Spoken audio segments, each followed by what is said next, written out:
উন্নয়ন পরিকল্পনার নামে। ফারাক্কা লং মার্চ দিবস উপলক্ষে ভারতীয় আগ্রাসনের বিরুদ্ধে রুখে দাঁড়ানোর আহ্বান নিয়ে জাতীয় প্রেস ক্লাবে আলোচনা সভার আয়োজন করে ভাসানী অনুসারী পরিষদ। আলোচনায় স্বাধীনতা পূর্ব সময়ে পাকিস্তানিদের হাতে দেশের যত মানুষ হত্যা হয়েছে, স্বাধীনতোত্তর সময়ে তার চেয়ে বেশি মানুষ সীমান্তে ভারত মেরেছে অভিযোগ করে বক্তারা বলেন, ভারতের বাংলাদেশের প্রতি অবজ্ঞা অবিচারের একমাত্র প্রতিবাদের পথ দেশে গণতন্ত্র প্রতিষ্ঠা করা।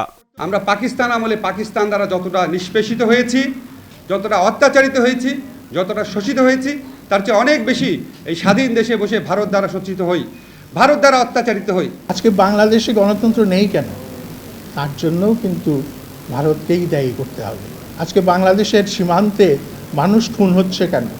সেটার জন্যও কিন্তু ভারতের বিএসএফ দায়ী। আজকে বাংলাদেশের নদীর পানিগুলো শুকিয়ে ফেলা হচ্ছে কেন? তার জন্যও কিন্তু ভারত দায়ী। নেতারা বলেন, বর্তমান সরকারের সাথে দিল্লির অশুভ আতাত দেশে দুর্যোগ সৃষ্টি করেছে। আগামী 2-3 মাসের মধ্যে বাংলাদেশের রাজনৈতিক দুর্যোগের পাশাপাশি তার অর্থনৈতিক দুর্যোগ সম্ভবত 53-54 বছরের মধ্যে সবচেয়ে ভয়ানক আকারে সেটা হাজির হতে যাচ্ছে।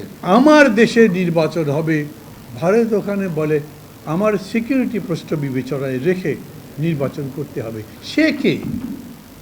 আমার দেশের জনগণ ভোট দেবে কাকে? আমার দেশের মানুষ ঠিক করবে। বিএনপি মহাসচিব মির্জা ফখরুল ইসলাম আলমগীর বলেন, ভারতের সাথে দেশের জনগণের স্বার্থে অবস্থান নিতে ব্যর্থ হয়েছে সরকার। আমাদের প্রতিবেশী, যার কাছে আমরা স্বাধীনতার তাদের ভূমিকার জন্য আমরা অবশ্যই আমাদের ধন্যবাদ এবং কৃতজ্ঞতা আমরা প্রকাশ করেছি সবসময়। তারপরে আমরা যে লক্ষ্য করেছি, তারা সবসময় বাংলাদেশকে একটা নিয়ন্ত্রণের মধ্যে রাখার জন্য তারা সবসময় তাদের সকল কর্মকাণ্ডকে পরিচালনা করেছে। যে সরকার এখন আছে, সেই সরকার পুরোপুরিভাবে একটা নতজানু সরকার।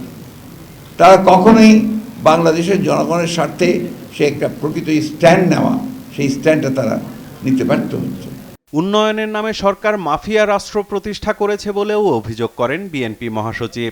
আজকে এমন একটা সরকার দখলদারিত্ব নিয়ে ক্ষমতায় বসে আছে, যাদের একমাত্র কাজ হচ্ছে যে তারা তাদের স্বার্থ এবং তাদের প্রভুদের স্বার্থকে রক্ষা করার জন্য তারা আজকে জনগণের উপর নির্যাতন নিপীড়ন চালিয়ে যাচ্ছে। এই সরকারকে টিকিয়ে রাখার জন্য একটা গোষ্ঠী তৈরি করা হচ্ছে, যে গোষ্ঠীগুলো এই তথাকথিত উন্নয়ন থেকে সবচেয়ে বেশি আপনার বেনিফিশিয়ারি হয়েছে। একটা মাফিয়া রাষ্ট্র তৈরি করা হয়েছে।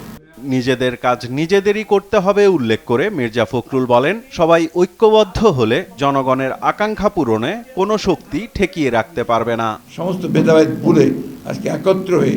সাইফুল রিপন, দেশ টিভি, ঢাকা।